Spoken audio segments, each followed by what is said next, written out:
What's going on, everybody? Today is January 28th, 2021, and this is episode 33 of Got Our Attention. I am here with the usual crowd. I always try to throw them off. I'm trying to just do it differently every time. Why not? So, Brian, you're here. Brian, Bruno, welcome. Hey, Bruno, you owe me $5. You didn't screw up the introduction yet. That was actually impressive. That was like a really good introduction. Like, it was solid the whole way through. I'm fucking impressed. Oh, man. Wow. Right? You should bet on me next time, and then maybe you'll make some more money. All it took was chaos in another place in the universe for him to finally stop being chaotic in his opening.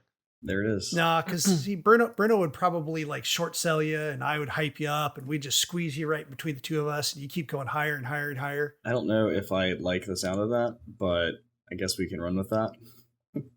Man squeeze. So typically we would have a before the news thing. We talk about some random pigeons or whatever we may come up with that just kind of just catches our eye. It's just ridiculous, funny things like dinosaur butts and stuff.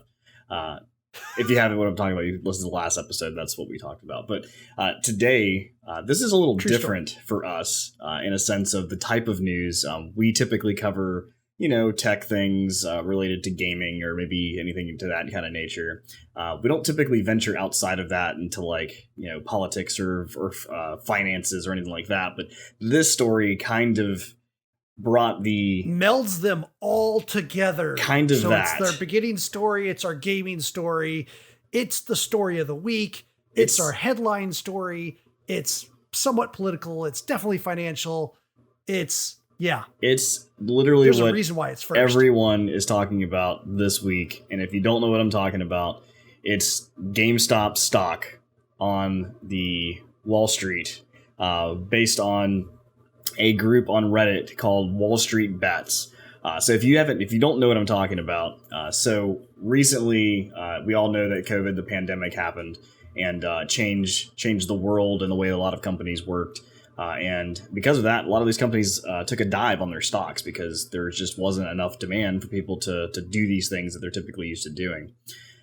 So a lot of people decided to try to make some money off of that because they buy low, being some of these companies were very dirt cheap, like in the pennies, under $10 kind of shares for companies that were, usually at $60 to $100 a share. So, that kind of happened. And then there's a subreddit on Reddit called Wall Street Bets. And it's a very, very type of almost toxic community in the sense of what it is. So there's a couple different Reddits for stocks, and I'm kind of getting into stocks. It's not like a super thing that I'm like it's like really into. Disclaimer: I am not a financial advisor, and I am not a lawyer. So take whatever I say with a grain of salt. And like I said, I'm not even that experienced in this. But I've been reading a lot of our interest, or our investing, our stocks, our penny stocks. And the one that I always kind of stayed away from was Wall Street Bets, because everybody was like, that's just a crazy place, because it's basically a lot of people who do day trade typically as maybe a hobby, or they're pretty invested, but not necessarily like they do this for their job. But they like to take high risks. And that's the whole point, is it's Wall Street Bets. So they're just going to try to do whatever they can to lose a lot or win a lot. And that's just kind of what the idea behind the subreddit is. And so a user on there found out that GameStop, or known as GME as the stock symbol, is they found out that they had a lot of short sellers with their stock once the stock kind of tanked. So what a short seller is basically someone who is an investor, like a large company. They call them hedge funds, that go in and they go in betting that they know the company's going to lose more money. But they take those shares, they sell them, and then they sell them back to the company, and they make money off of that, because that's how they make their money. Well, yeah, it's even weirder than that. And it sounds so sketchy, even though it's like an official thing. They literally borrow the stock from a stockholder. They don't buy it. They borrow that stock from a stockholder. And what they do is they sell it when it's, so yeah, they'll borrow. They sell it when they'll it's borrow high. the stocks. Not even when it's high. They'll borrow the stocks. They'll sell it when it's at what it is. So like higher. Right. And then of course the price drops. So then they buy it back at a cheaper price when other people are investing, and they push it back up, and then they can provide that back to the people they borrowed it from at a win. They give it back to the borrower. Exactly. So they sold it high to begin with, or whatever it was, but high to begin with, and then they buy it back low in order to give it back to the borrower. And that's what the weird concept of short selling is. So, and that's the idea, is they're basically borrowing money or shares that don't really have any backing to it. So typically there's two ways you can buy stocks, right? You can either buy a share of a stock, which is, let's say you put in $10, and the most you can potentially lose is $10, which would be 100%. You lose your full $10. In the sense of the way that they're borrowing with these short sells is that the loss ratio is potentially infinite, along with the win ratio, because it's exponentially. However much money you make, that percentage could be 100, 200, 1,000, whatever it is. But the way it also works is in the reverse, so that they infinitely could lose however much money that goes on. And typically this isn't because something...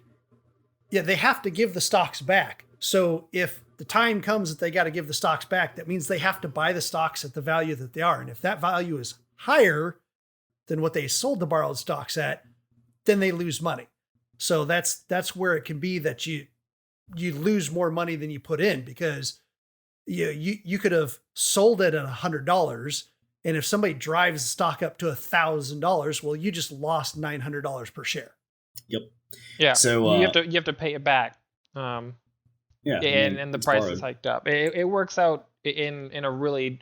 The best way that I've heard it explained is like, you have your own $10 and you can invest your own $10, but like it's just $10, but somebody else has 1,000. So you're like, I'm going to borrow that $1,000, and you sell your 1,000 and that person's and your own 10. So you sell your $1,010 at $1,010 with the anticipation of buying that much worth of stock back at, way less money. So like you sell, like you have 10 shares at $1,010. And then when you buy back into it, maybe they're only worth $10 per share instead of $1,010. And you expect it to go back up. And you've sold high, so you made a bunch of money. You're going to buy a shit ton when it's low, and then you're going to make all the money back. Except somebody comes in and they drive the price up to like a stupid amount of money before you get to buy back in. And then you're like, oh shit, I still owe that person their $1,000. But that $1,000 is now worth $100,000 per share, and maybe I borrowed like 1,000 times $1,000. So now I owe like millions and millions of dollars, and you're screwed. That's exactly what happened to these people. So that's and we've kind of explained the short sells three different ways here. But there you go.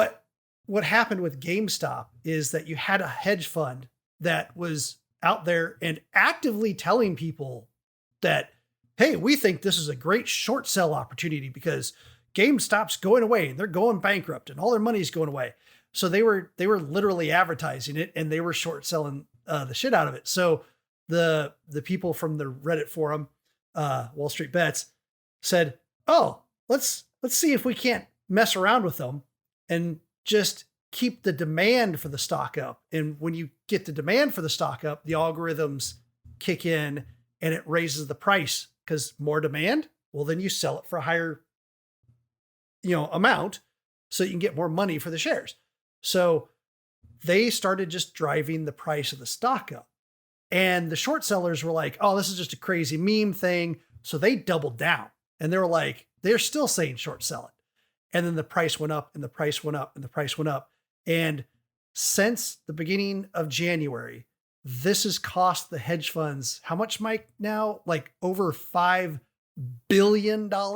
I want to say I saw a number of 22 billion as of today, but I don't quote me on that. That might be with the other stocks that got involved in this. The ultimate thing was somebody on Wall Street Bet said, hey, we noticed that they have a lot of money that's not really there, and these hedge funds are the ones funding it. So you know what? We should take that money from the hedge funds, because screw the 1%. We can drive up the price. So that's what they did. They got on Wall Street Bets, and if you ever go there, it's ludicrous. Like, it's just the memes, and people are just like, yes, to the moon. And it's just crazy. It's fantastic. It's quite funny. So if you read all these and people are like, yeah, we're doubling down. We're going to keep buying. We're going to keep buying. Buy the dip. Buy the dip. It's all you see. Buy the dip. And so all this started happening. And then finally a news article came out that basically the big company Melvin Capital, which is the hedge fund that's behind GameStop, said they made a release that said that they were pulling out. They were done. They're selling their shares. But it didn't really say how many shares they were selling and if they were completely getting out of the business. But that's what they released, because on the flip side, they feel like if they can announce this to the public, then people will think they won, and then the Wall Street Bets people will finally leave it alone and move on. Except that didn't happen, because the people on Wall Street Bets are not necessarily people that don't know what they're doing. They're just people who aren't necessarily professionals that live on Wall Street and live and breathe that all day long, but they're still smart people. So they've decided to tell the crowd, they're like, no, don't sell. Like, this is what they're trying to do. They're trying to get you to sell out right now, because the price is going to start tanking. Because once obviously Melvin sold their shares, the stock's prices started going back down, and everybody started kind of panicking. They're like, don't panic. Just, this is a part of their tactic. They know this is what's going to happen, and that's what they're trying to do. So just hold out. And, some people did share. Some of them people did sell some of their shares, but it wasn't like a complete sellout, So after that, the prices again started going back up. Well, in between all of this time, this is like so sporadic that the SEC, the trade board, basically had to freeze the stock, and not just one time. They froze the stock up to 7 times already. Because of the fact that there's certain algorithms that meet, and if a stock starts dipping or raising in a certain way that doesn't seem natural, they'll stop it. And there's a lot of reasons for that. There's, the reason of maybe insider information. Maybe somebody is, doing something illegal and they found out and they've told people, and now they're selling or buying in a certain way. Or maybe, there's some sort of like, what they call it is I have the word here for it. A pump and dump, where they talk up a thing and they start putting out false information like, oh, the stock's going to go great. Look at all this numbers. And then people buy into it. And then once the price goes up, they sell. So they have to check into all these different things because the prices are so random. But since it was so sporadic, they had to keep halting. Like, it would start taking off and it would halt, and it would start taking off and it would halt. And people were just like, when during the time that it's halting, that doesn't mean that the price, like the stock, isn't moving. It just means that they're halting all traffic from buying or selling. But the funds are still moving in. So at this point, like, you may, let's say it's at $100 and they halt it, and then it may go to $80 when you get back in once that resumes, or it may be like $150 when it resumes. So there's a lot of things like that going on, and people were still freaking out, like, oh my God, buy in. We got to keep doing this. We got to keep going.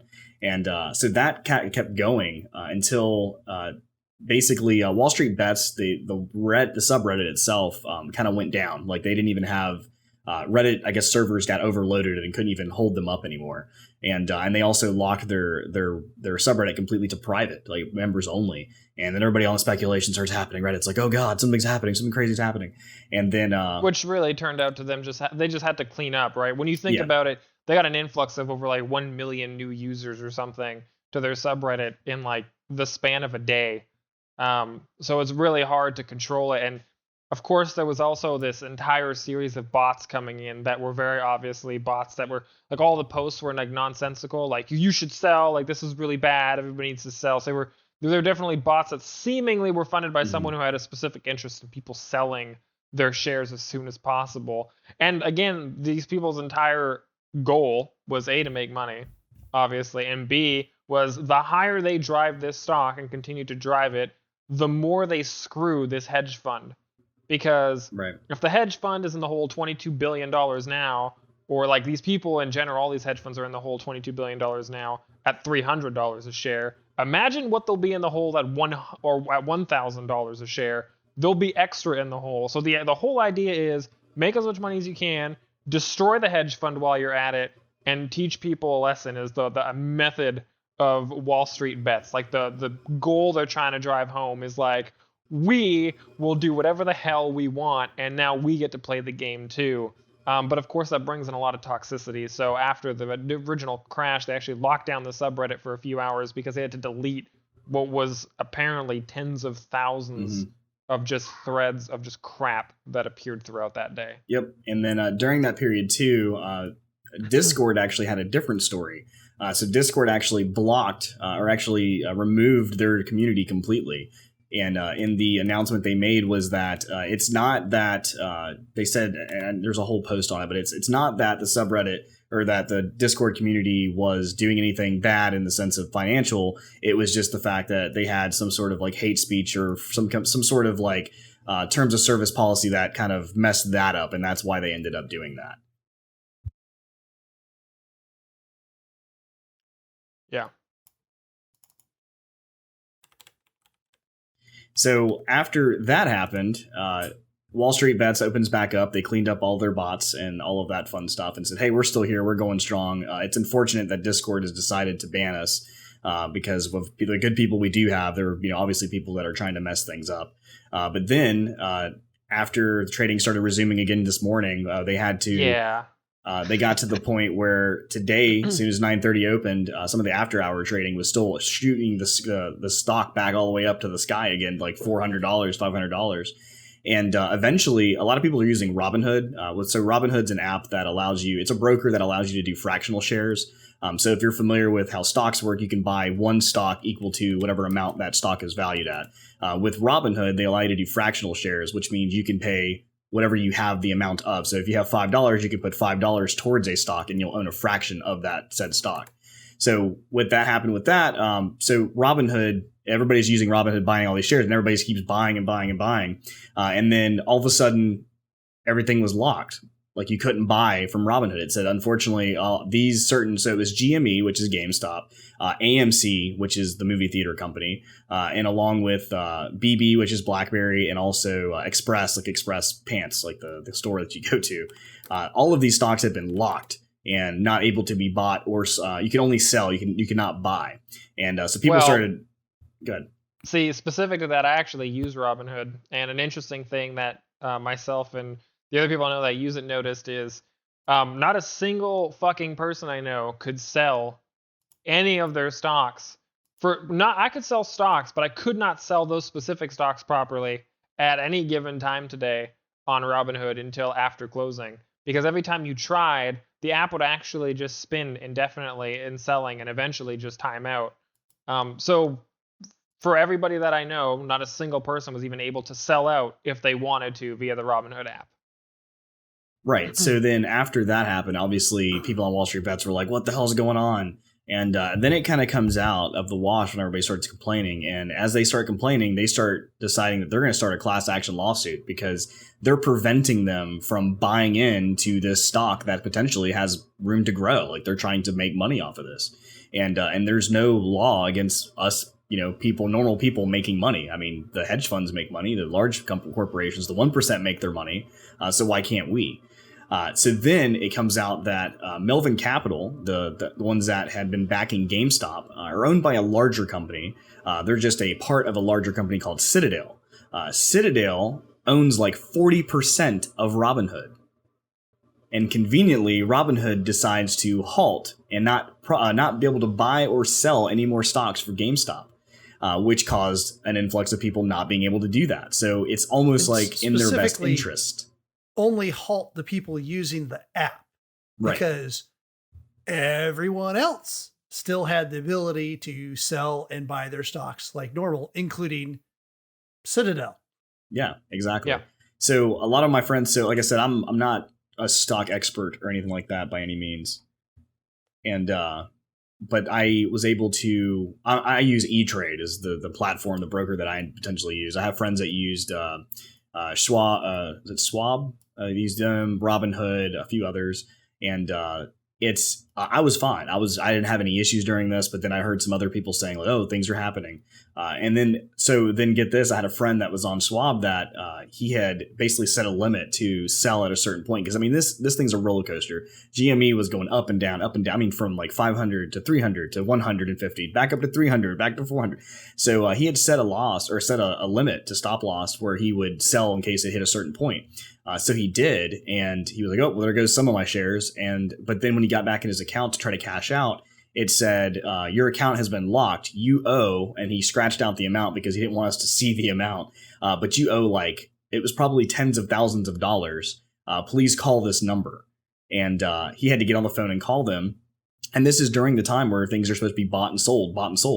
And he's losing time, basically. And got on the phone with them, and they said it was an error. Their system was down, like they were on backup systems at this point, and this is what the person had told them on the phone, and that they figured out it wasn't like an actual issue, but what it was showing was that like if he had bought like the calls as opposed to like an actual stock, so it was like he was basically in the hole, like he was doing what the big hedge funds are doing, borrowing, and that wasn't the case. Like he had bought actual stock, so they had some weird discrepancies there. But ultimately that caused another halt. Like the whole day has been halt. Like I've gotten some stocks into AMC. I didn't get into the GME part early enough. So I didn't feel like I was worth paying that kind of money to get one share or so. But the day has been halted all day long. I mean, it's been like it goes up a couple points and then it would stop. And then it would go down a couple points and then it would stop. And then go back up a couple points and then it would stop. But again, back to the class action lawsuit. So immediately everybody on there is like, we're going to do that. Call the SEC, call all these people, do all these things. And sure enough, of course, as soon as that happens, it starts getting into politics. So you have representatives like AOC, who's been known on the Twitch community, who's actually just streaming during this podcast like 30 minutes ago or about an hour ago now, who wanted to talk about this and have some guests on to talk about it as well, which also is funny because Ted Cruz, which is not necessarily her friend, he also kind of agreed with her. They kind of both said the same thing and were on the same page, and she kind of clapped back with that because she's like, I'm not your friend, don't talk to me. But it was like everybody is like really like kind of saying that. Even like Elon Musk had said something, Mark Cuban had come out and said something.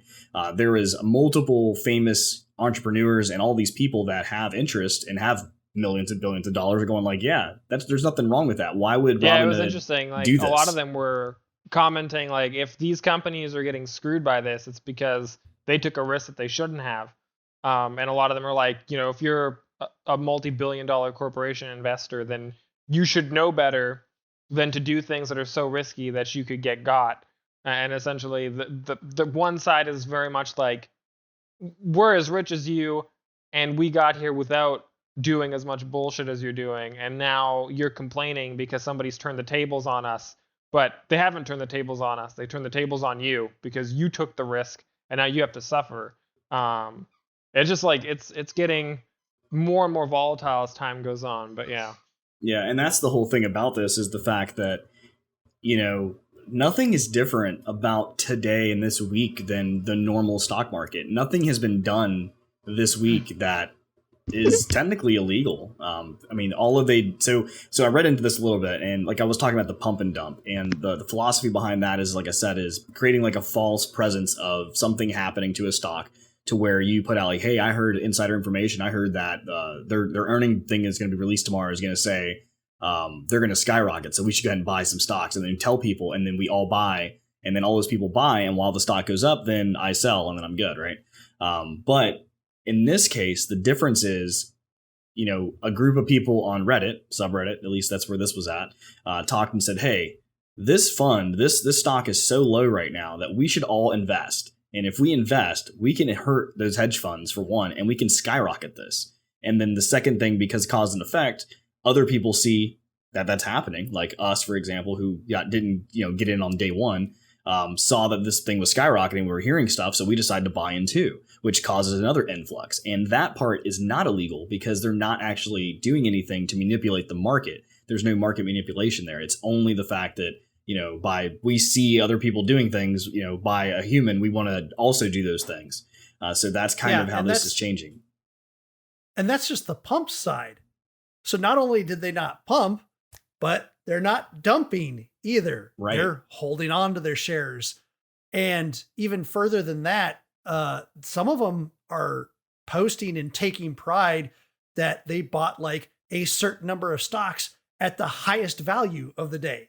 Not like, and they're not short selling. So they're like, yeah, I just got like 50 shares at $156 a share. And that's the highest it's been today. And yeah, they want to force this company to have to buy in at expensive shares to like potentially get something off of the continued rise, so that they can salvage what they can salvage. So that there's like an additional force of like, it's just great because no matter what, the hedge fund is screwed. If they don't reinvest, they're screwed because they keep pushing it up. And if they do reinvest, they're just slightly less screwed because at least they're getting the stocks to pay back what they have to, but still they have to buy it. They're having to buy it at a markup, which means they're going to be at a loss no matter what.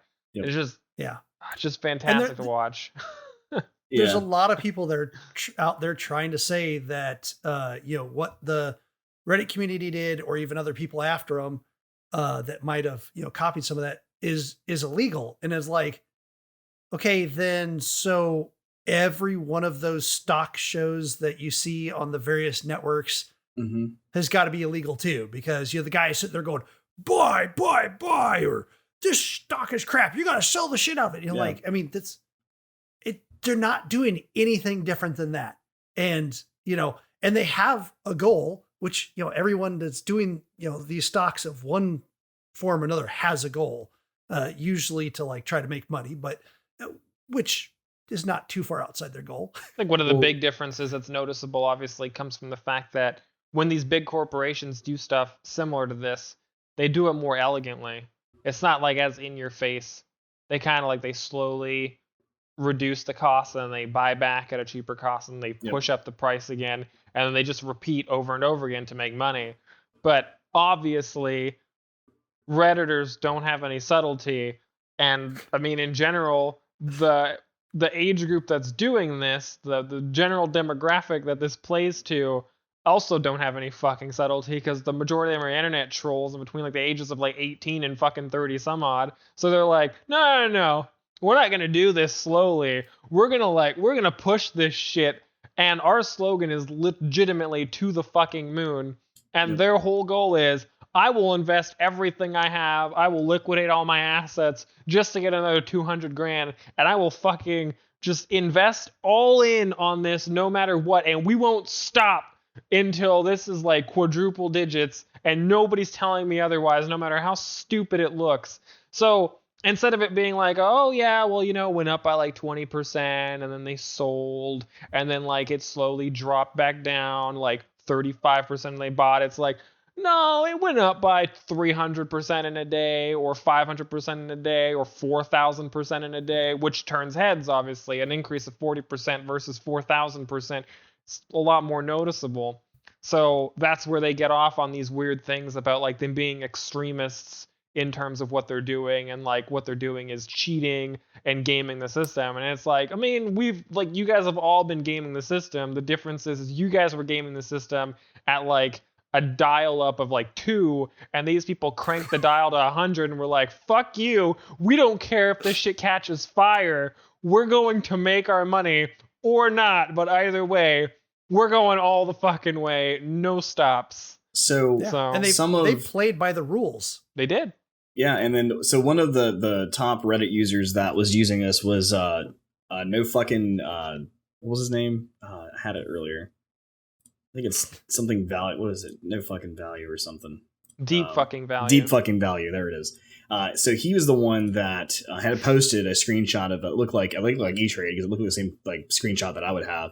Except his was much different than mine. It showed his stock initially of when he bought GME GameStop at like 23 cents back sometime last year, I think in April. And then it showed his most recent stock when he bought in, I think at like $30 or something. And his total amount gained for the day was like $17 million. And his total was $22 million.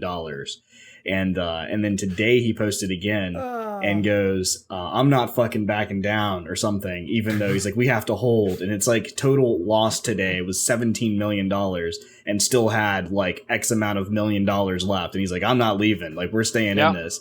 And, it's actually, there's like a sister story to him where there's 2 people that invested in GameStop, and one of them, these guys both have fantastic names, by the way, went by the name Potato and Ass.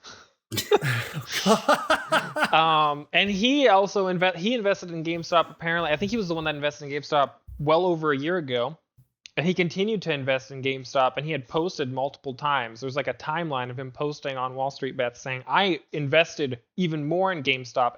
And without fail, every time he posted, people would come after him and be like, "You are a fucking idiot. Why are you investing in GameStop?" He's like, "Well, because whoever the fuck is investing in GameStop is obviously shorting it, so I'm going to keep fucking investing every time they fucking do it, because I don't give a fuck." So he did, and he invested, and now he's actually in the same page where he's made tens of millions of dollars just overnight off of his ridiculous amount of GameStop stocks. And just to give you an indication of how fucking out there Wall Street Bets is, they responded to his complete fucking idiocy, which turned out to be genius, by making him a fucking moderator of the Wall Street Bets subreddit. They gave him a crown.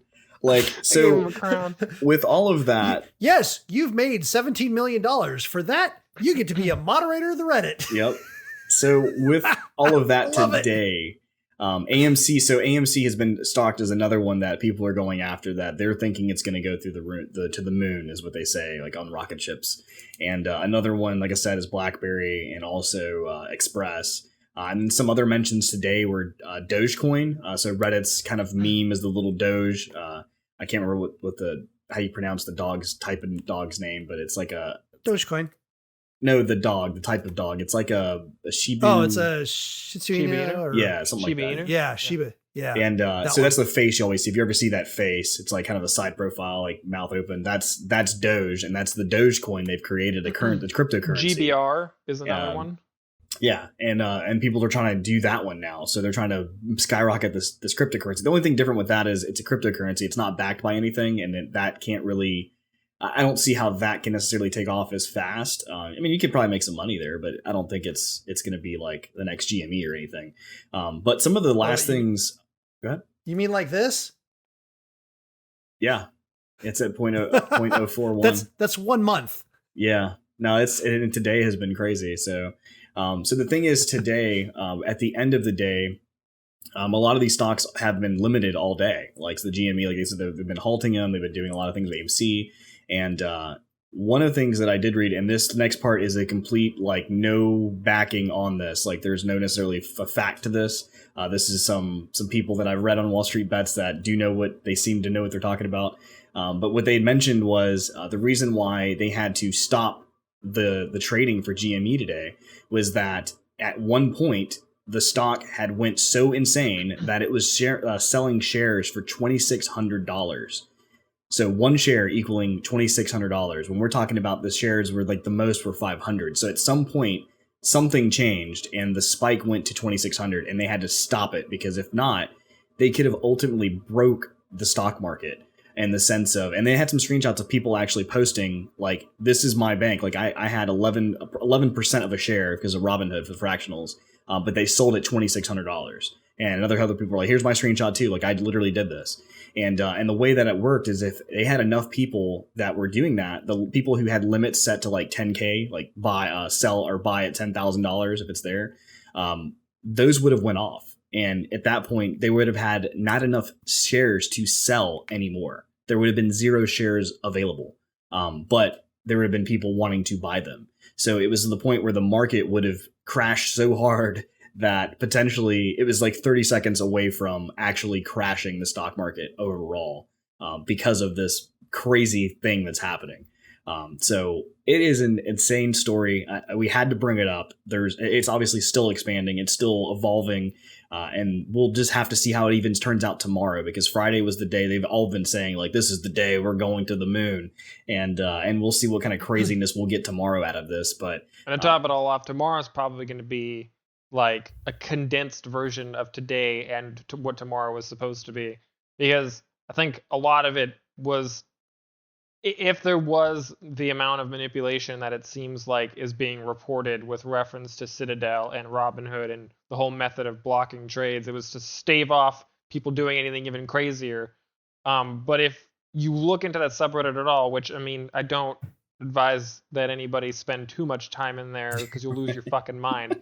But I did spend a decent amount of time. I know a lot of people that also spent a lot of time in there. We've been talking about it. I can tell you that everything that happened today that was seemingly coordinated to deter people from investing further and actually sell, and it worked to some degree, worked on the general investor.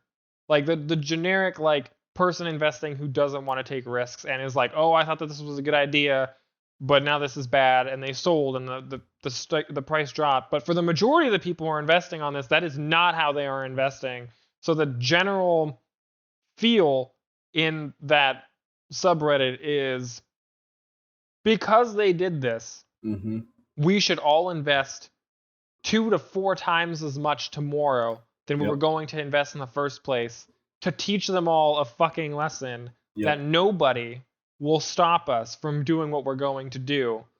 And so far, from what we have seen from posts today, it looks like they're holding to that pattern, so much so that a lot of these people have posted screenshots of them opening up other investment accounts and pushing through the process to get certified as quickly as possible. And if they got verified on those accounts, investing today already an insane amount of money just to prove their solidarity with the rest of the group, that they will not under any circumstance falter on this, and they will push no matter what. And their whole thing is hodl, which is like just them being stupid about saying hold. They're all planning on just holding these stocks and buying more, and nobody should sell no matter what, no matter how dark it gets, to push it to the point where these companies have to cave. So tomorrow is going to be 2 days worth of craziness that we've already seen 2 days of, but condensed into the time span of 8 hours of the stock market being open or less. So be ready, because it's going to be real fucking crazy. And to like that point, well, to say to that point, it's been crazy all week. Is that like when you tell somebody, no, you can't do that, the first thing they want to do is that. And that goes exactly to this, especially when we know that there's nothing wrong, like Robinhood doing that. Like, this is not illegal, and Robinhood did something to stop people from trying to make money. Well, then now people are really going to try to make money. So they ultimately kind of killed themselves doing this. And what Robinhood did, because of their parent company, actually possibly profited off of that. What they did probably is illegal. Yes. So that is a thing that is being investigated, or will potentially be investigated based on what's come out so far between the class action lawsuit and message from the acting attorney general and the powers that be are essentially like, this needs to be looked into. And a lot of the wealthy billionaires, like Mark Cuban, I think, made a comment about like, where does Robinhood, like as a company, where does their like loyalty lie? Like, why are they doing this unless they have a personal investment in this and they're worried about losing their own money? It just doesn't make any sense because they've never done this before. So that should be an interesting story in it of itself. So yeah, it'll be interesting to see where this all goes. Right. So there's also well, really quick, there's also another guy that's out there that's a billionaire that's also usually on like CNBC talking about the stock market. I can't remember his name for the love of me, but even him, they interviewed him going like, "Oh yeah, how bad is this?" And he was like, "Actually, it's a great idea. Like, I don't understand." And then immediately pulled that clip off the air because they didn't want anybody to hear that. And he's a really smart guy. And like, he went 30 minutes into like, "Yeah, this is great, and this is why they're doing it, and it's fantastic, and it's just a great thing." So yeah. Yeah, we'll see what happens. Talking about sudden and crazy price changes. Oh, wait, one more thing. So the funniest thing is, they're called Robin Hood, right? And what's Robin Hood do? He steals from the rich and gives to the poor. Well, Robin Hood this time was trying to steal from the poor and give it to the rich. And I thought that was hilarious. That's it. You can have it back now. It's great. Talk. So screw the segue now. He stole the segue from you. The fucking asshole. You know, he had the perfect show opener, and he's like, "No, I'm gonna fuck your segue up." The audacity of this fucking asshole to literally steal the segue from me by talking about a guy that steals. What a fucking guy, right? Crap. The irony. Oh man. So Microsoft decided that they were going to raise the price of Xbox Live Gold, which is not Xbox Game Pass. It is a service that has been around for quite some time, which gives you further functionality at a subscription fee. Typically, it was like $9.99 for 1 month, $24.99 for 3 months, $39.99 for 6 months. And with that subscription fee, you got a couple of benefits. One of it is every month they have 4 or so games that they give away for free. And sometimes they're older games. In fact, recently they've been doing like original Xbox games, Xbox 360 games, and Xbox One games. You get some free games from it. And also behind this was the ability to play online.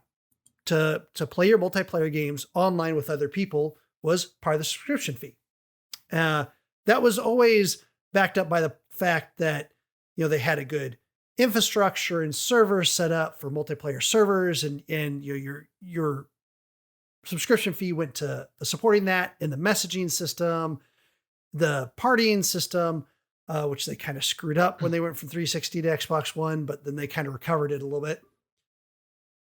And there was good reason for it. And everybody that liked the Xbox side, and they would point to the PlayStation side, which had a lot of free versions, but the free versions were like usually set up by the different publishers and developers, and each of them was a little bit different, and they didn't all necessarily work with each other, and you couldn't jump from one thing to another. Although even that has improved on the PlayStation side. So Microsoft says, let's increase the cost of this. We'll bring all of them up by $1.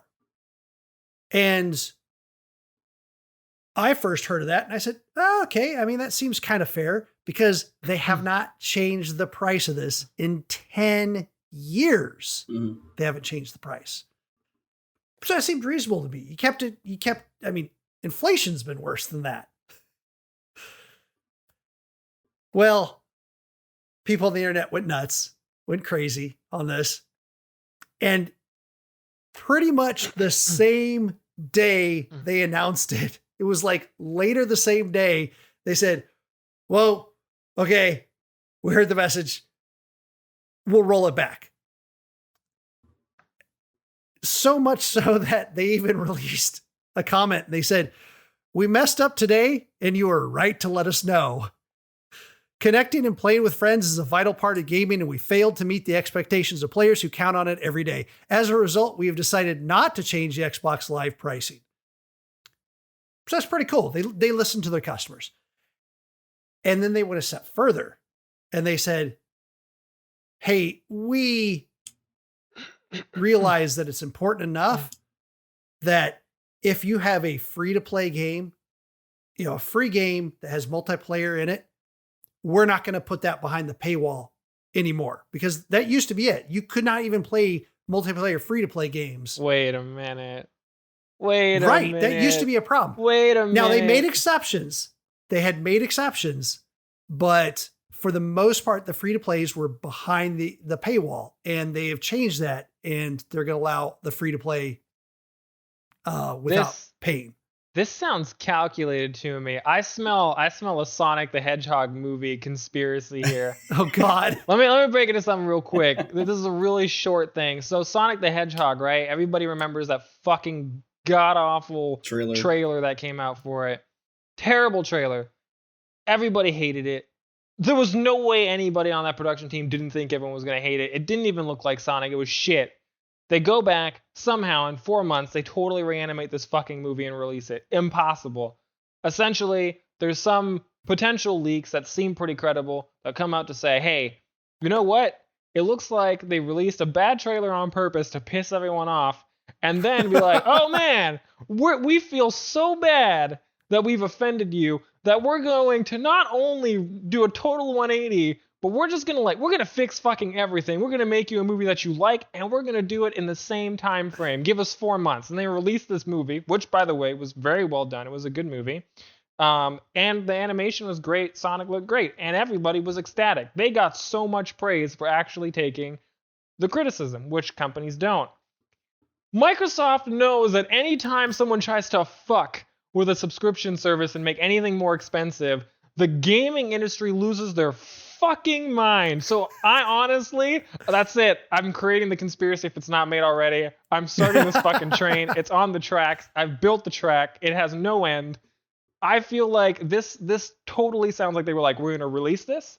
We're going to have a press release ready for when everybody backlashes. And we're already going to have things underway to remove the paywall to remove the subscription requirement for any free-to-play game, and then people are going to be like, Microsoft is the best. Look at these motherfuckers making moves, listening to the community, when Sony's sitting over there still fucking with crossplay not being allowed for most games. Boom. There's my conspiracy. I had to put that 2 cents in. Sounds like you need to start the console wars bets subreddit. I really hate myself right now because I think I'm going to give you evidence. Oh, fuck. Oh, this is great.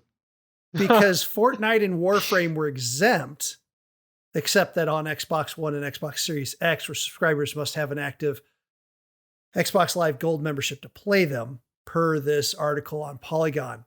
But wait a minute.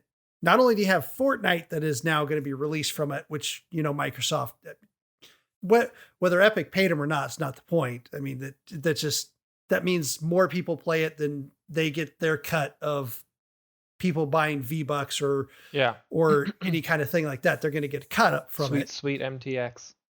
Yeah. So, I mean, free to play is like that. They're still making money off that. Mm-hmm. But wait for it. That also means that something that will not be behind the paywall for a free to play game. Halo Infinite developer 343 Industries also announced last summer that the game's multiplayer component will be free to play. Oh, fuck. Oh, it was made. It was made. They planned this. This is the best fucking calculated shit I've seen since Sonic. What the fuck? That's amazing. Good job, Microsoft. You play us. So they actually will get some positive feedback on Halo Infinite that got delayed a year.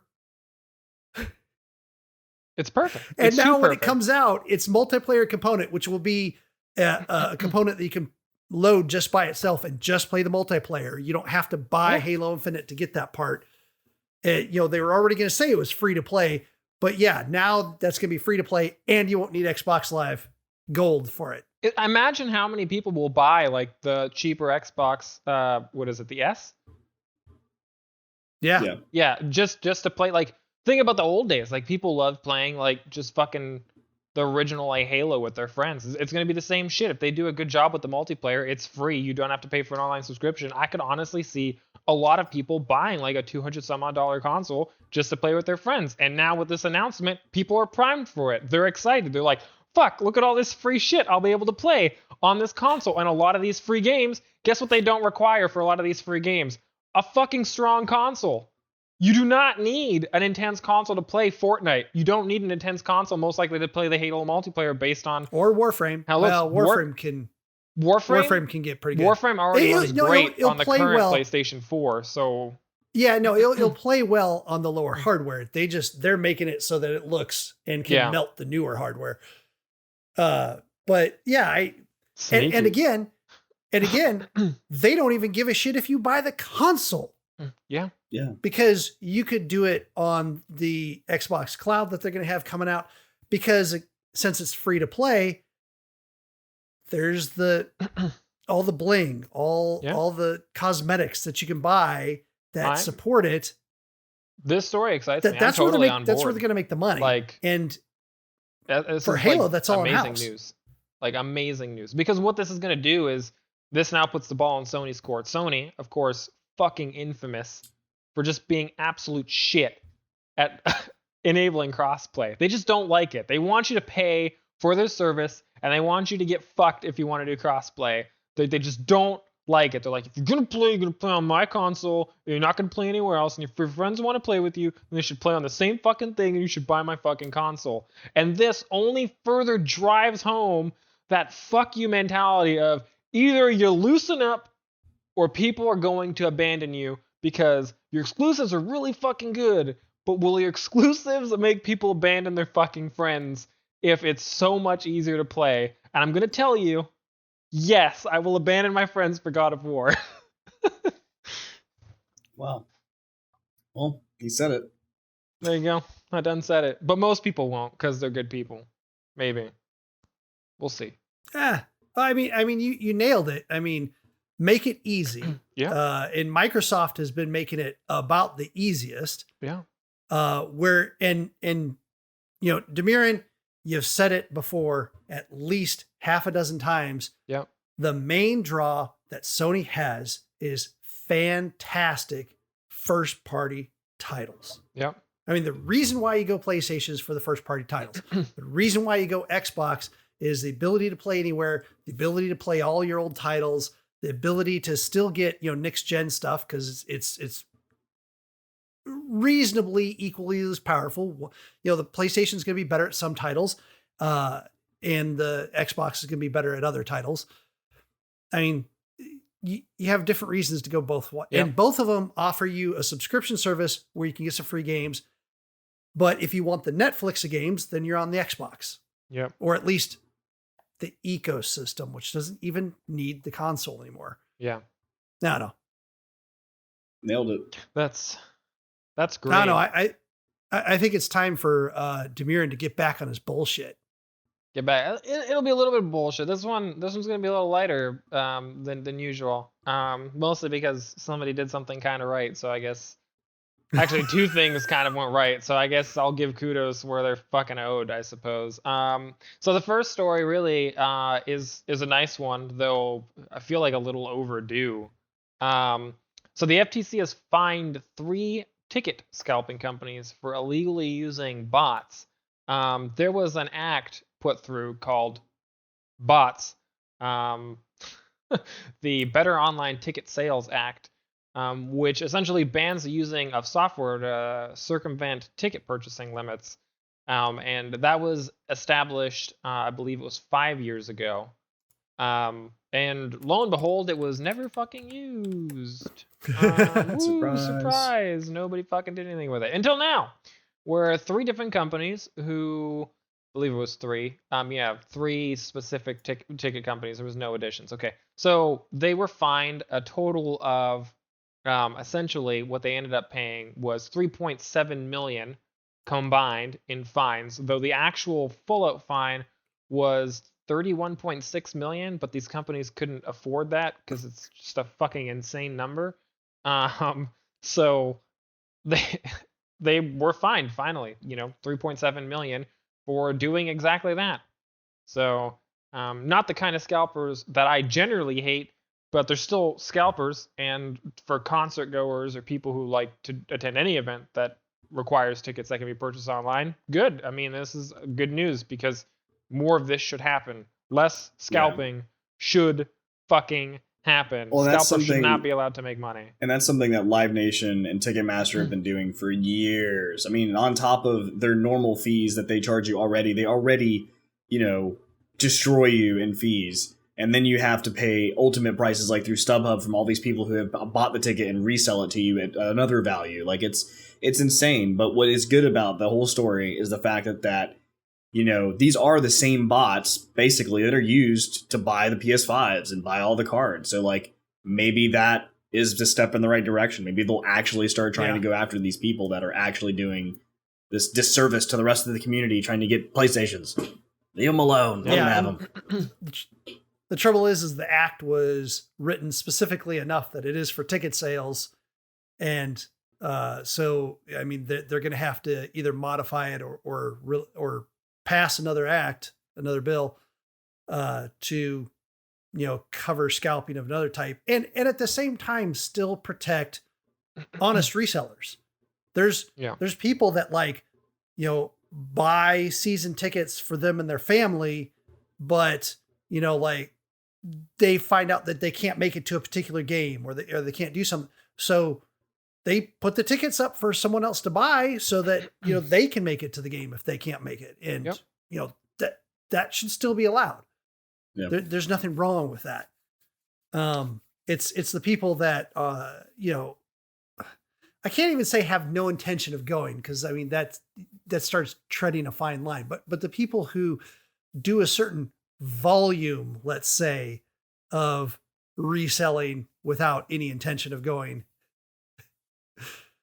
that kind of makes it iffy.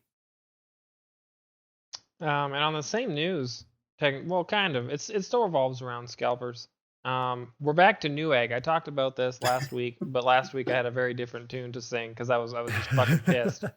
So Newegg released a lottery system. And again, I want to mention, because it's important to point this, even though I'm about to compliment them. The lottery system is fucking stupid, considering they already said that their system is perfect. If you already have a perfect system and bots never get your shit, why do you need a lottery system?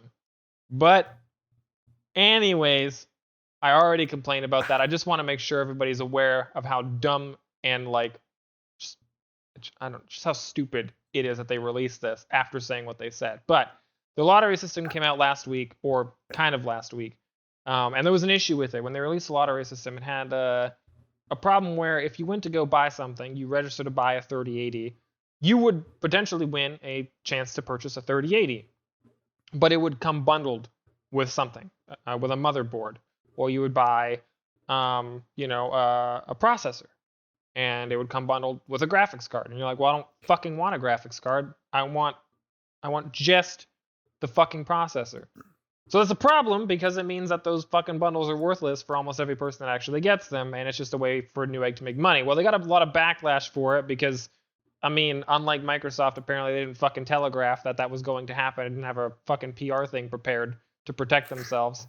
So they released this thing. People got really pissed off, obliterated them on social media. They brought the lottery system down, and then it came back 2 days later, and it's had some revisions. So now their lottery system actually works.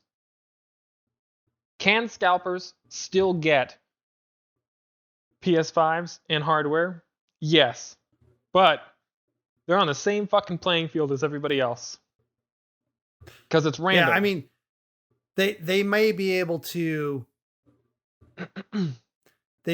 flood the lottery with so many connections that they increase their chances of getting some, but there have been concerns raised about that, which I looked into on the side, and apparently Newegg, again, I take this with a fucking grain of salt because they're full of shit. They said that they have already pre-prepped themselves on that, and they're looking out for, spam-like account information that just seems invalid, same-day made accounts, so that they still verify these lottery purchases to make sure that these potential accounts are actually real, and that they don't have 7 different lottery winners that are all delivering a card to the same fucking address. And of course, the lottery existing puts in an additional layer of complexity that kind of almost makes scalping not worth it in some situations, because it eats up hours and hours of time. You have to create all these accounts, get them all into this fucking lottery, and then after doing all this and creating these bots to do this, you might get 100 replies back to your bots that you have to sift through, or have a bot created to sift through each individual email, or you have to fucking you get a bunch of these and you actually manage to buy them. Well, you get nothing. You get no emails back and you're just fucked. So the lottery system essentially has improved. It's working now properly. Well, people can go in and get non-bundled items. That's the other part too, because you get a notification that you're up and that you have the ability to purchase something, but it's a window and you only have an hour and a half, and then you can't purchase it. Yep. And they move on to the next person. Right. So, if you don't have your bot programmed in some way to respond to that and then attempt the purchase, then you're out. Yeah. I think it has enough complexity that now I believe that it's no longer going to bots. I firmly believe that Newegg has actually created a system that corrects what they said was never a problem. So that's why they're doing it. They're just gonna use that to sell to other companies. They're gonna patent the way that they do the service, and then they're gonna sell it to Walmart and Best Buy and all the rest of those. You know what? If they do that, fucking great. Finally, I don't care. I would rather enter a fucking lottery for a chance to win a graphics card in the future than have to sit through 73 different fucking queues where bots buy everything. Totally agree. Also, my RNG is godlike, so I'll probably enter the lottery and win 3 cards off of 1 entry. There you go. And you could be a scalper too. My RNG only works for applying to betas, and it bugs the shit out of my wife because she's like, "You always get into the betas." And I'm like, They like you. All right. I guess. I don't know. Well, that is our news for the day. Hang tight just a few minutes, listen to a word from our sponsors, and we'll be back with what we've been playing this week and also our short stories. So talk to you soon. And we're back. like normal. If you're listening to the podcast and you don't get to physically see us on Thursday nights when we do this live, or even check out the YouTube when the video pushes on the YouTube, you should, because we do talk about things in the middle of our Twitch stream with other people, and some of this stuff is just like meta to what we're already doing, and some of it's just ridiculous. It's fun. You should just check it out. Like the things I have to deal with these two sometimes is just outrageous. So. I don't know what you're talking about. That leads us into. I mean, the two of us have to like keep the train on the tracks. You keep trying to derail us. Just, like always fucking trying to derail it. So we're like trying to move the show forward, and he's like Stocks. What we've been like playing. An hour. What we've been. He does weird things with his hands in the break. You know, and he looks like he's signing to us or something. That's odd. Anyway, weird. What we've been playing. So, game of the moment this week, our past Tuesday, we actually got Dymyrn back for a gaming session, which was great. Hey. Only because it was a game that he's been playing anyway. So, it kind of worked out in his favor. We did play... Well, hold on now. Disclaimer, I might be back more often than you guys think, because I'm pretty sure that my guild is not going to be raiding for much longer. Sad day. Oh, well. We'll see. Well, good. Well, that's good news for us. The game that he got us into is the game we talked about pretty much last week, and because of that, we all decided to start playing it. Path of Exile. So we played Path of Exile live on our Game of the Moment this past week, and I will say I'm not like I can't say I'm not. I am now. I used to not be a person that played hack and slash. That was just not my thing. I didn't like doing all of the hack and slash and adding things and modifiers and all this crazy stuff. And then I guess over the pandemic, I kind of started getting into these games like the MMOs and all these things that I'm not typically used to playing. And so with this one, I started playing Path of Exile as well. And I'd tried this before a few years ago, and I just didn't like it. I didn't like it. I played with some friends. It just wasn't really fun to me. And but I said I'll try it again. So we tried it again, and I've actually enjoyed it. I've got two characters. I've got one that's his name is Brutal Man. He is the most brutal. He is definitely the best brutal man you can ever find. And then he has a sidekick that I also have another character named Magic Boy, and Magic Boy is also another one of those crazy guys. But he's not very good at most of his stuff, but. Very fun game. It is free to play. So if you are interested in wanting to play Path of Exile, it is free to play. You can find it on Steam. I think they have their own launcher as well that you can use. And it's not pay to win, but there are cosmetics you can buy. So if you want to make your character look cool, very similar to Elder Scrolls Online, you can pay for those items. Or look absolutely ridiculous. Ridiculous. Kites following you around and shit. And all of those things are... I don't know what the hell Dymyrn was wearing. He had some crazy stuff. They were giant wings. They were like space cosmic wings. So they're like these crazy metal contraptions, and they contain space for like the foliage of the wings. Like that's not what I thought. They were crazy, all right. Yeah, they were. I would also like to point out that was yet another one of Phoenix's suggestions that ended up being quite fun. I see what you did there. I'm not saying there isn't frustration at the beginning of my suggestions. I know you didn't like the install process of when we played Gears, but but you had a heck of a time. But yeah, it's ultimately a hack and slash game. You find items, you min max what you can do, and get a bunch of different things and put them together. And like what I found out last night. I was playing a little bit, streaming last night a little bit, and what I found out was Dymyrn is, the gaming, the social aspect of the game is also very big for people trading items back and forth.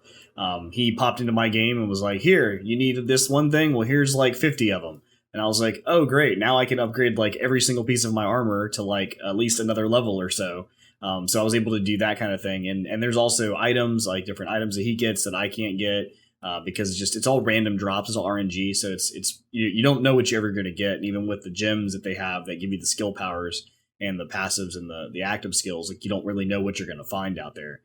So it's pretty neat to some degree. Yeah, it's RNG based, right? So you get really lucky and get one of the most expensive currencies in the game, one of the most expensive gems in the game, not skill gems, but just like an upgrading gem for your gear when you're like level 2. Or you can obviously have a higher chance to get higher level. And the cool thing is the economy in the game is really completely player run. Obviously, certain items that exist in the game are better than other items, and the stats on them are randomized for a lot of them. So if you get a really good piece of gear based on how the economy is running, your piece of gear could be worth enough money to gear out an entire other character with a build that's maybe not as expensive, depending on how you're designing your character. But yeah, it's an action RPG. It's like a lot of fun. I don't have too much to say because I said a lot of stuff on the last stream, other than if you listen to the podcast or you're watching us, more likely if you listen to the podcast and you play Path of Exile, add me, DYMYRN _ I shit you not. If you add me, if you're new to the game, hit me up. I will help you with whatever I can help you with. If you're not and you want to do maps or something, hit me up. We'll do maps together. I'm always game to play. And I say this knowing that we have a lot of people who watch us from Australia. And the game is incredibly popular in Australia and New Zealand, as it was created by a New Zealand development company. So yeah, and Grinding Gears. Grinding Gear Games, yeah. And then, like, literally, he says, like, if you're fighting a boss or something is giving you a problem, he will come inside the game and he'll delete it. He'll bring his character and delete it. So that is literally what his phrase, his motto to me has been since I started, and he literally means it. I mean, even playing the other night with him, we all started new characters, like straight up base character. The only thing that he had different than us was he had the cosmetics. And he was already doing crazy things that me and Brian just couldn't do. And I don't know how he did it, but it's just him playing the game for a long time. So he had some crazy RNG. He picked up he picked up that fart gem that he did the flaming farts and shot forward. I mean, yeah, he just like lucked out on some of the stuff that he grabbed. And then of course I know the game a lot better. So when I go for passive abilities, I know that by a certain level, I'm going to have certain gems. So, like, I want to make a mine character, and I know that, like, the 5th quest in the game gives me the mine gem that I want to use. And I know that another gem will give me, another quest will give me a gem that allows my mines to essentially multiply on a % chance. So one of my gems is like, I have this mine, and then also I have a 3%, 6%, and 8% chance for me to throw out, on the 3% chance, 3 extra mines, on a 6% chance, 2 extra mines, Are we talking about stocks again? An extra mine. What's that? Yeah. So you can just extra mines. And what I had with Slab make large huge. I had a giant whacking staff that I could whack people with. And he loved it was my ancestors reaching out to whack people. It was it was quite weird. I don't know. It wasn't weird. I mean, it was funny. It was weird, the graphic that they chose for it, because I would select a point for it to come out of the ground, and this totem came out of the ground that was very red, had the head on top, as I throw out some air quotes, because it didn't look like a head or a face. It just was bulging out more on the top. And then from that was an ancestor that had a weapon like mine. It was every time that I hit somebody, it was hitting people too. So that was pretty fun with the little whacking staff. But yeah, I mean, it's a great little 3/4 perspective game. Just good looking graphics. The skill tree, like what we talked about last night, the skill web of insanity. That you can go through, that you could literally just spec right around and start speccing into like another class's like abilities if you wanted to. It's pretty fun. It's worth it. The company behind it is just crazy good so far as well. I mean, Path of Exile 2 is in production and is supposed to be somewhere out there in the near future. To give you an example of how ambitious this company has become in terms of what they're doing and how much they care about the community, they're actually going to try and port the current Path of Exile into Path of Exile 2's new engine, and update all the textures, but then also maintain the first Path of Exile alongside it for people whose computers might not be able to handle the new engine and the new graphics. So they're very committed to providing their product to the largest amount of people that they can, and producing content that they actually like. So yeah, good company. Wild. What else did you guys play? I didn't play anything else. Path of Exile, and I played a little Rust, but yeah. I picked up after watching a friend play. I picked up a game called Rimworld, which has it's been out for a while. It's $30 for the base game, I want to say. I think I bought it $34.99. Yeah, $34.99. I bought it off of Humble Bundles. I have a subscription that deducts 10% or so. But it's a like life simulation game. So you have like a colony. It's like a colony sim. So you have like a small colony that you start with like 3 people. And you just build out and you get more people and you invite more people to the colony, continue to build it. There's a lot of randomized events. And it's very harsh. So like you can save scum the game, but if you don't, your characters will just die and eventually your colony will get wiped out if you don't do everything right. Also your colony can just run away from you. I mean, you might be like, oh, I'm going to have like a really peaceful colony. It'll be really cool. We're going to farm. We're going to mine. We're going to sell and trade with nearby areas. And then turns out one of your people has a trait and they really like being a cannibal. And then the next thing you know, everybody's converting to cannibalism, but one guy doesn't want to, so they eat him. And like a really good example of how random this game can be was like, so you're playing the game, and this wasn't for me. I was actually playing the game and watching a friend play because I was trying to learn about the game. And he's got his colony. He's been playing it for the whole day. And one of his people is really tired, and she's really hungry, and she's stressed out, and she's also got a trait called Tortured Artist. So all those points eventually put her in the negative and make her have a psychotic break. So she proceeds to murder one of the cows that they have. And then the farmer, the person who owns the cows, comes on and goes like, yo, what the fuck? So she murders him, wounds him, puts him on the floor. She's chopped off his legs and like one of his arms, and he's bleeding out.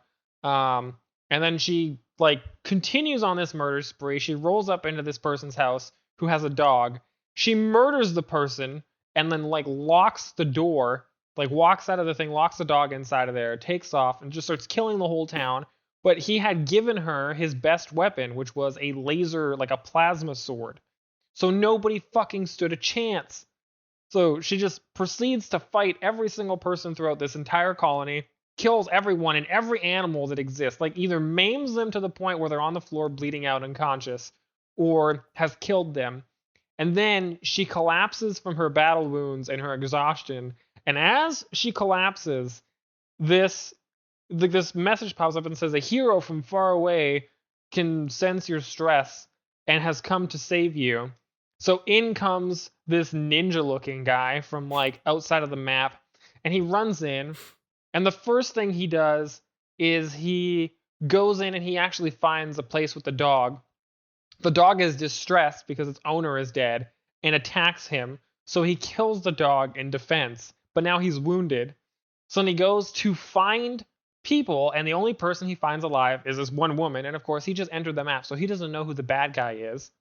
So he starts helping this unconscious woman who happens to be the murderous one with a laser sword.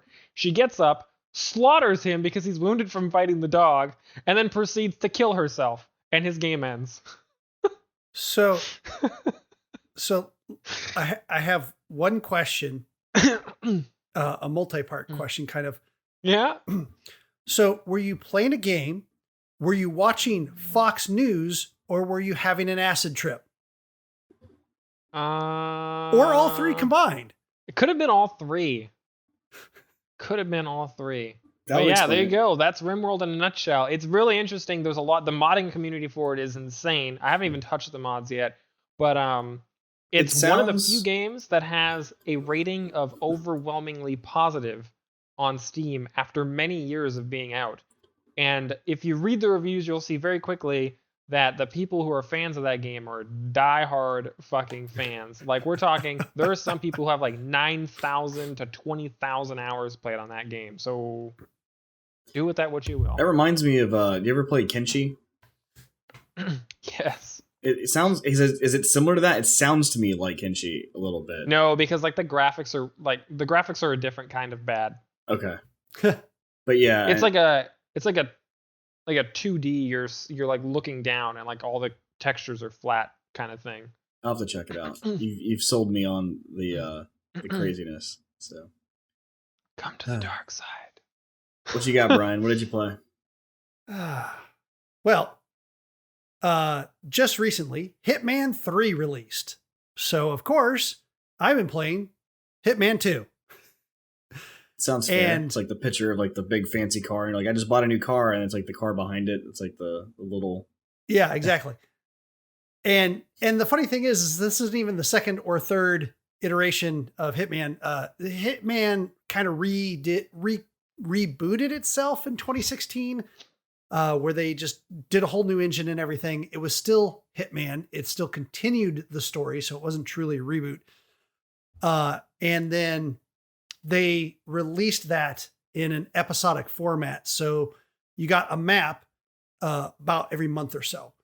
And they build a lot of replayability in this Hitman game, whereas you play an assassin and he is basically artificially created an amalgamation of DNA from multiple famous assassins and killers throughout the world and stuff like that. And you don't know too much about your past. And and oddly enough, the story is actually kind of pretty cool, almost in an anime sort of way. But playing the missions, which is in third person over the shoulder perspective, you're running along, you can choke someone out or even kill them if you want to, and you can take their disguise. And there's points in it that there's logic in the game that isn't real world logic, because you can have combat happen, a bunch of people chasing you, and you go around the corner and you punch a chef in the gut and choke him out, and then you change into the chef uniform, and then you walk right towards the people who are chasing you, and they just run by you because they're still trying to find the person in the other uniform or other disguise. And you just, continue down your merry way. So as long as they don't see you do anything, a lot of that stuff is available in the game, and the view cones are pretty restricted and short. So you get a lot of hilarity, whether intentionally or unintentionally in this game. So much so that when they did Hitman 2, they started leaning into it a little bit more. They even had a bug where they introduced a new weapon, because, there's a lot of throwing weapons, and it's not about first person shooter type precision. So it has like this lock on for thrown weapons. So they introduced a new weapon, the briefcase. And people quickly found out that you could throw the briefcase, and if the person's running away from you, it just homes in on them. So it'll turn corners and follow them and hit them. And they like, oh, this is awesome. We're just going to leave that in. And I own the first one, and then I purchased the second one. And the cool thing is they bring all the maps forward in the first one to the second one. So you just play the second one, and you can play all the maps from both games right in the second game. And I sat down the other night, and I didn't play all the way through this before. I mean, short attention span. Yeah, I think I got. So I sat down and I played a new map I had never played before. And I just remembered that I just really wasn't good at it before, and I kind of fell off of it. And this time I kind of, the first time you play a map, they kind of like have like this story type thing that you can like listen to people, and you can decide to follow something, and they'll lead you through the points, or you can just do total mayhem or do whatever you want. And, I kind of let it, kind of coach me through a little bit more the first one. And I was like, oh, okay, now I know why some of this is fun. And then, stuff still goes wrong. And then I replayed the map, and I was like, okay, now I want to do a different one. Or now I want to kill the person with a different, because you have targets. You're not just you're not a serial killer, and you're not a mass murderer. You could be, but you have specific targets you need to pick out and take out. And there's mechanics around it as well. Like they have certain routes that they run, that they walk, they follow. They also do things like if you shoot at them and don't hit them, their bodyguards and stuff will put them in lockdown, and they'll move them to a special room, and they'll keep them in that room for a certain amount of time before they evacuate them completely off the map. So you only have so much time that way as well. So there's a lot of things to consider that way. But because they run routes and stuff like that, you can be up on a catwalk up above them, and you can loosen the bolts on a speaker. And as they come by underneath of you, you can just push the speaker down on them and then walk away. And then it counts it as an accident. No one saw you kill them. And so it really ends up being kind of a fun little game where it's open world-ish within the maps, so that you can really be creative on how you take people out, the target or otherwise. Yeah. And since the trouble is that Hitman 2, which including everything, is still $100 to include everything. You can get, just that's the gold edition that has everything. You can just get the bundle, which is $60, and that's Hitman 2. And then Hitman 3 released too as well. So if you already own them and you get Hitman 3, you'll get all of Hitman 1 and 2 coming into it. But to get all of them right now and Hitman 3 would be quite cost prohibitive for most of us. So I don't know, man. Maybe check out Hitman 3 and just come in on the newest one. What was that? So I don't know. Maybe after these stocks sell.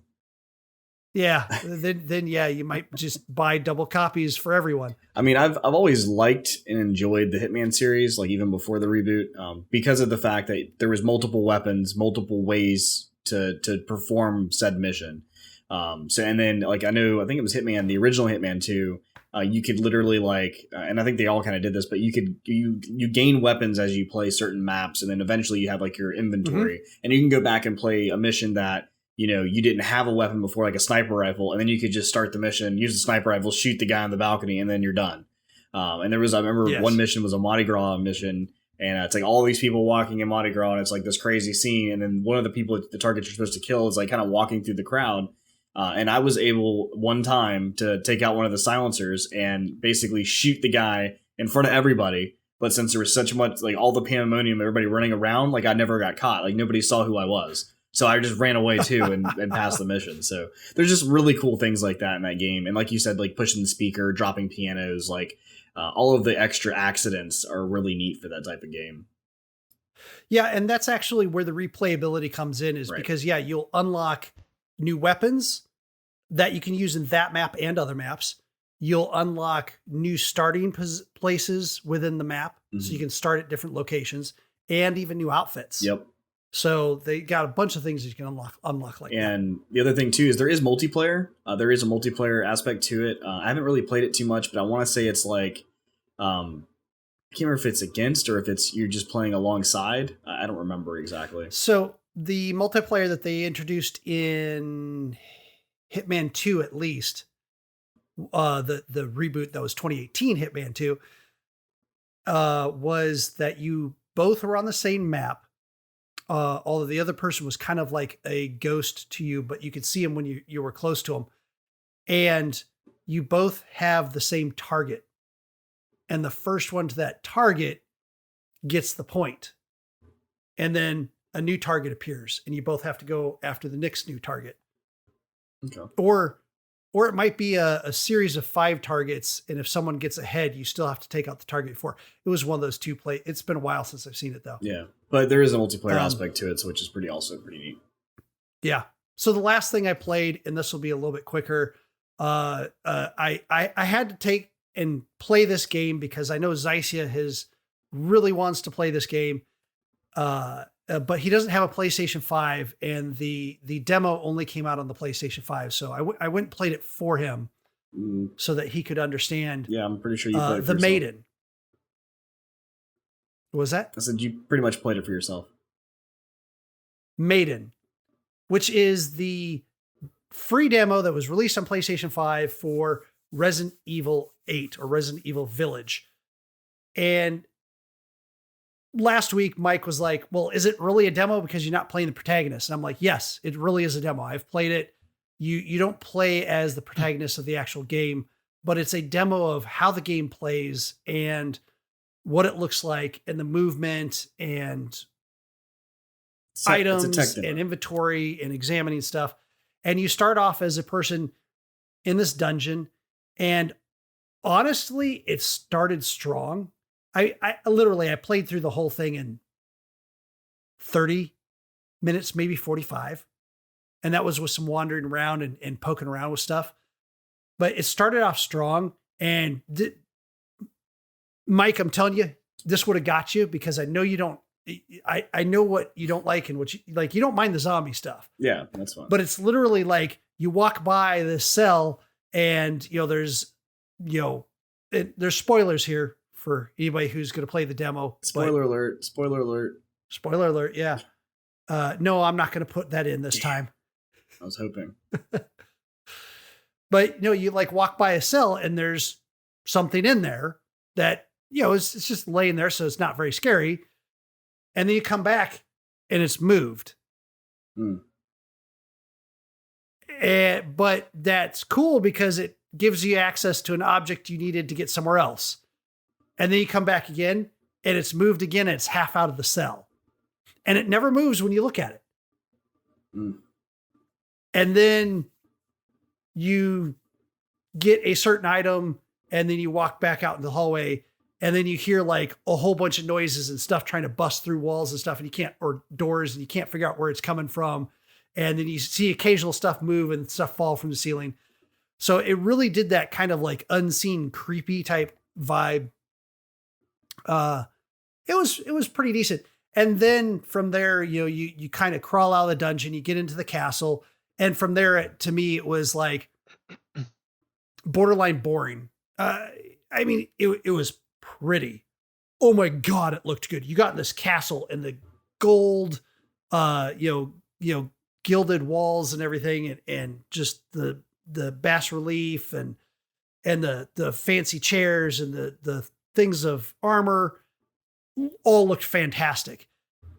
And, I think they were trying to be creepy because I was going down the stairs once and I heard a woman's voice say something and I was like, okay. And then I was poking around downstairs and getting some items. And then I was like, oh yeah, this is the item I need upstairs. And I start going up the stairs and in front of me is like this transparent woman walking up the stairs. And I'm like, okay. And I started going after her. And literally my wife was in the room at the time. She goes, why are you running after her? And I said, because this is cool, man. I love this. She's going after her. And then she turns into a whole cloud of insects and bats and disappears. And then I just go and do more stuff. And then I go downstairs and she reappears and she attacks me. And I'm like, cool, finally, something's happening. I can't fight back. But I knew from other clues that she wouldn't go into this other room. So I went to the other room and sure enough, she didn't follow me. And then unlocked the door and the very large, very busty Victorian vampire lady came through and killed me. And that was the end of the demo. So I think it was a very good indication of what the gameplay would be like, although it is a demo and a lot of stuff may change by the time they release the actual game. But if you got a PlayStation 5, it's free. It's a fun little thing. I tried not to be too spoilerly there. Have some fun with it. Well, cool. That's what we've been playing this week. That was that's quite a bit, but yeah, that's a lot to talk about. All right, moving into our shorts of the week. With our first short. Our shorts? Yeah, our shorts. Are you shorts? Short attention span news already? Swipe right news? Right news. Aren't we? We're missing something, right? No, I think we're good.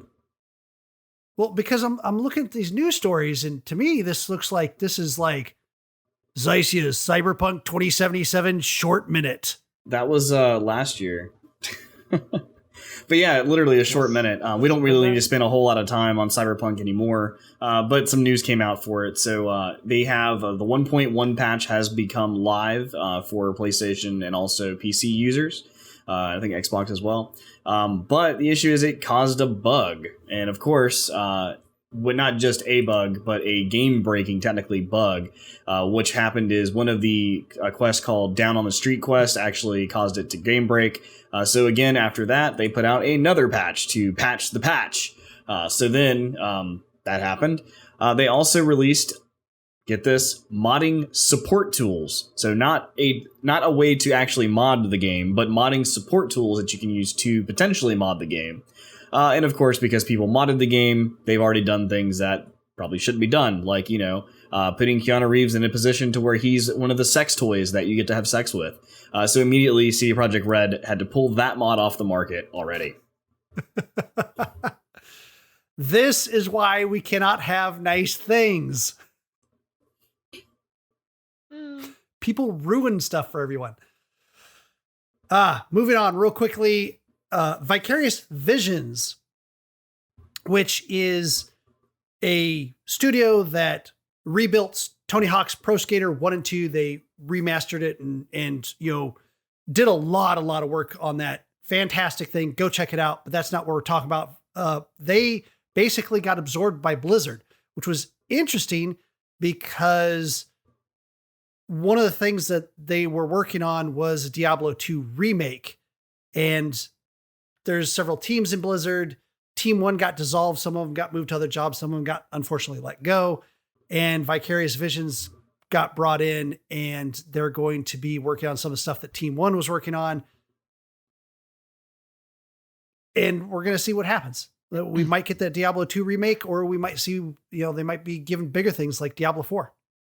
Well, speaking of remakes, one of the things that came up recently is there's, if you're familiar with the Metal Gear series, their Metal Gear Solid is one of the ones that came out on the original PlayStation that has high reviews, that even one of my favorite personal games, and starring a cast member, Solid Snake, who's played by David Hayter. He's played some other famous voices for different games. And he released on Twitter that he said, "Look who I've been hanging out with, an epic reunion with the hashtag Metal Gear Solid cast to rock your world. Details coming soon."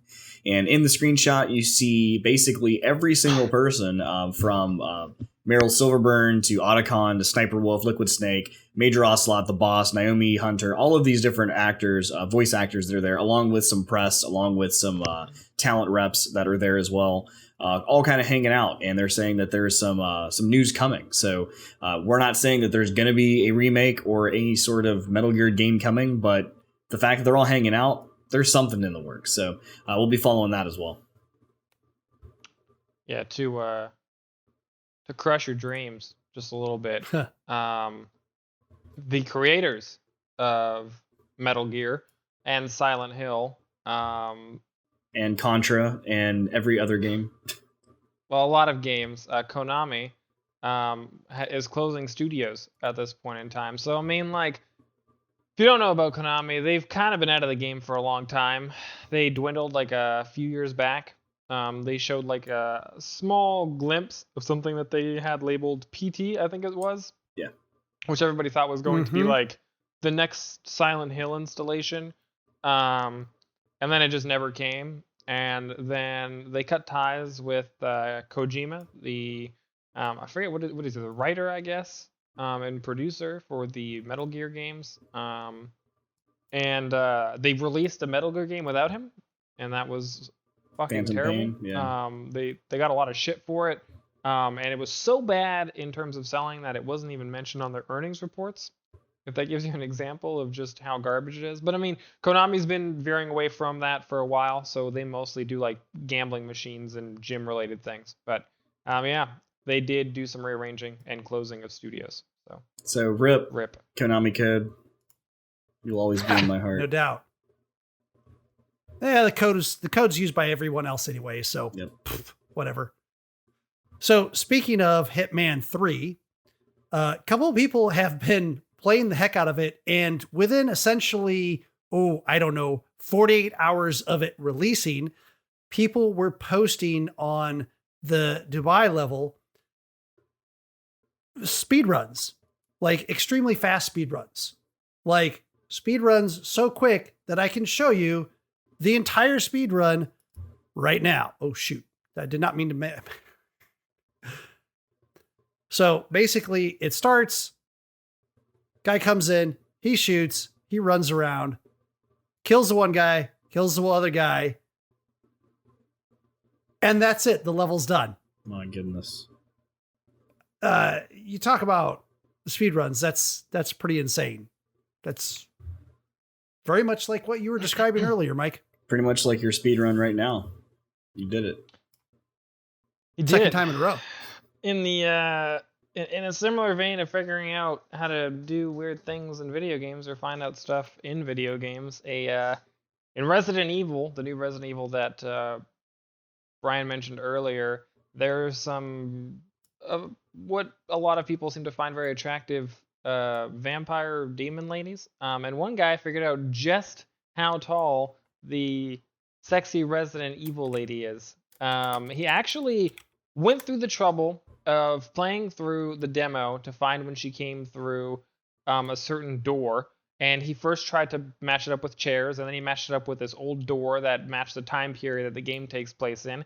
He found a door almost identical to it in real life, and got what the measurements were for said door, and then added 10 inches for the size of her head to find out that the woman in the picture, that if you're watching the stream you're seeing now, if you play Resident Evil and see what seems to be one of the main villains, yeah, she's 8 feet tall. There you go. There's your answer. The sexy, really busty Resident Evil lady is 8 feet tall. I can finally sleep at night. Yeah, I also recommend people go and check out that Kotaku article because it's pretty fucking hilarious.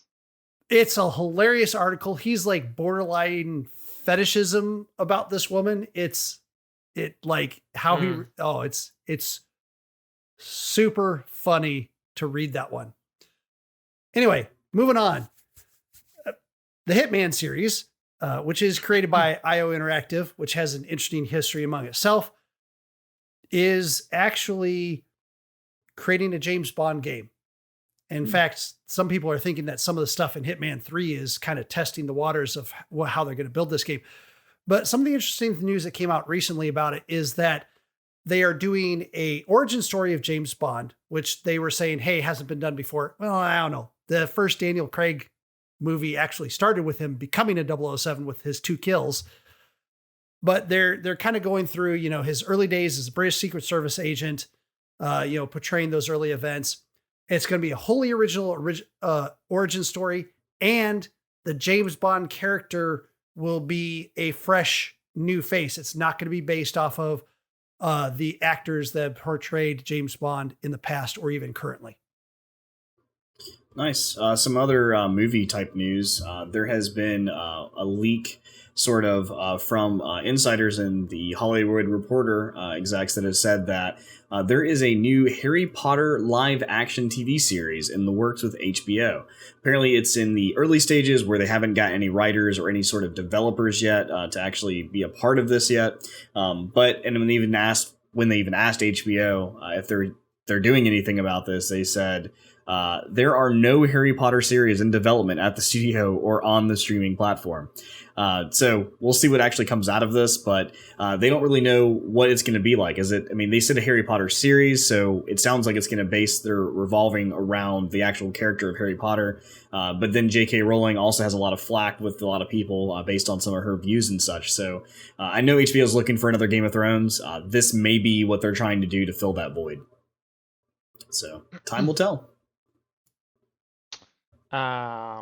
We touched on this a couple of times in the previous podcast where we had mentioned that Kevin Hart is in some shape or form taking part in the upcoming Borderlands film.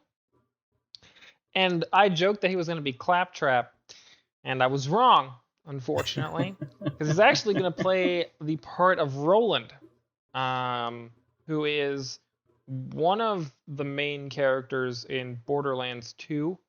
So this essentially tells us what character he's going to be, and that this is not going to be a continuation to the story that currently exists, but potentially something revolving around the pre-sequel, which is like before Borderlands 1 story, or potentially even the Borderlands 2 part of the story, since Roland does not exist in the most recent installment of Borderlands 3 for reasons that I will not tell you in case you decide to play the game.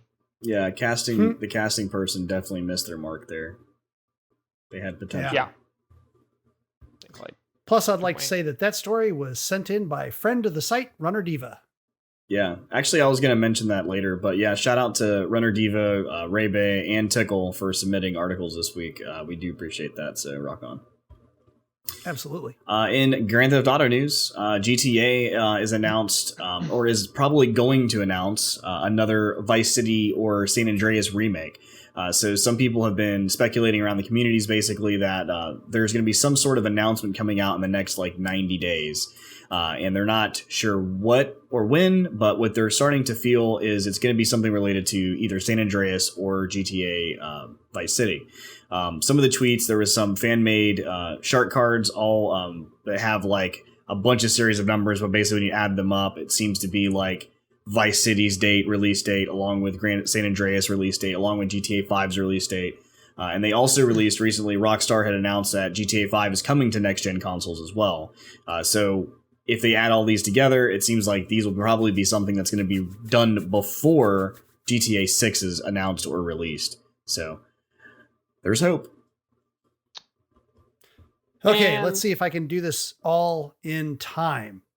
In GTA news, there is a theory from a Redditor out there that the GTA 6 trailer will be dropped as a Super Bowl commercial.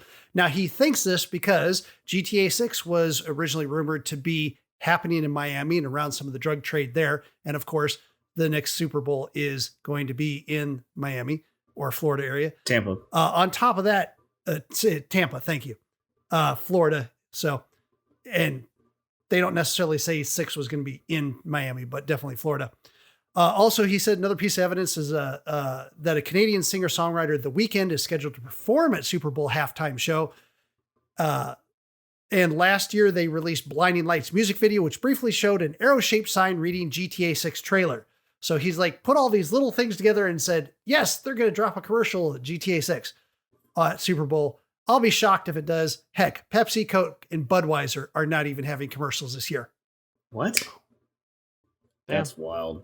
You didn't know that? You done did it. No, I didn't do it. I didn't know it. Yeah, no. Coke and Pepsi decided not to have commercials at the Super Bowl this year, and then Budweiser joined them and said they wouldn't either. Although, interestingly, there is a Pepsi partially owned product that is going to have a commercial. Weird.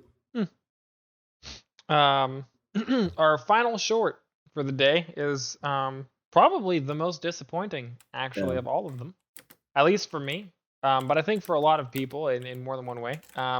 So the new Massive Fallout mod that we discussed last week called The Frontier, which is essentially an entire new game placed in the New Vegas Fallout game, has been taken down. I'm not mentioning any names in this story other than to say one of the main developers / artists on it was caught up in essentially making animated pedophile-esque pornography. So the team that's behind it decided that it was in their best interest to take the mod down, as they actually found that there was a lot of questionable things he added to the mod that involved really weird sexual situations with potentially underage people. Bad things. So that's it. The mod is currently down. The development team is revisiting what they're going to do, and we'll see what comes from it going forward. So this is the spot where we typically read our emails, and unfortunately, we don't have any. I'd love to read one. Anything you want to read, anything you want to tell us, anything you want to show us, send it in. Yeah, tell us. Send us more about saying that Mike sucks. He'll read it. It'll be great. Well, I'll read it. We'll make him read that one. But yeah, tell us trivia stuff like this is the first time in 37 years that Budweiser hasn't had a Super Bowl commercial. Well, why would they do that? Except don't tell us that because he just told us. But yeah, you could tell us more information about it. Yeah, I mean, if there's anything, even a hobby that you're into that you've been doing that during the pandemic, sure, share with us. Or if there's anything. Do you want to tell us about a game that you've been playing? Maybe a game that we should play? Yeah. Fucking hit us up. Yeah. Do you want to play a game Dymyrn with us? On a post so you can actually play with them. But yeah, unfortunately, we don't have anything else there. So as usual, this is what got our attention this week. If you listening aren't to the podcast, we're always here on Twitch on Thursday nights, also on YouTube afterwards. And, we're friendly. Come hang out. We'll talk to you. So that is for this week. I'm Xycia. If you want to follow me on Twitter, Xycia Gaming, Instagram, Xycia Gaming, on Twitch, I'm Xycia. I've been trying to stream a little bit more recently, other than my Tuesday, Thursdays, but it's just hard with little baby. He's just he's a handful. So unfortunately, he can't. That's how he got started. Until I can get him gaming, we're gonna have this kind of pattern. So, Brian, what you got? Yeah, I'm Phoennix Nova, PHOENNIX_Nova on Twitch. Get rid of the underscore for Twitter. Bruno. And I am Dymyrn, DYMYRN, and on Twitter I am at Dymyrn Gaming. I don't stream as much as I want to, but I am making it a point to start doing so. So expect to see me live more often.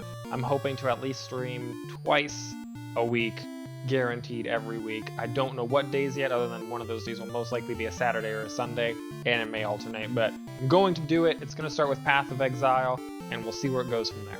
Yeah, I kind of digging the same thing. So as I said earlier, and I want you to mention again, but yeah, shout out to Tickle, shout out to Runner Diva, shout out to Raybay, all submitting to articles that we sometimes do cover in the show. So yeah, if you're listening and you do happen to see something, if you're one of those people that are on to the gaming news or interesting news, and you want to share it and you want to maybe just talk about it, share it to us, send it to us in an email too. That'll help out. So we do appreciate those people who are out there reporting from the field. So thanks to that. Until next time, that's all we have this week. You guys stay safe. Be awesome, and wear a mask. I broke your poker face. See ya later. Deuces.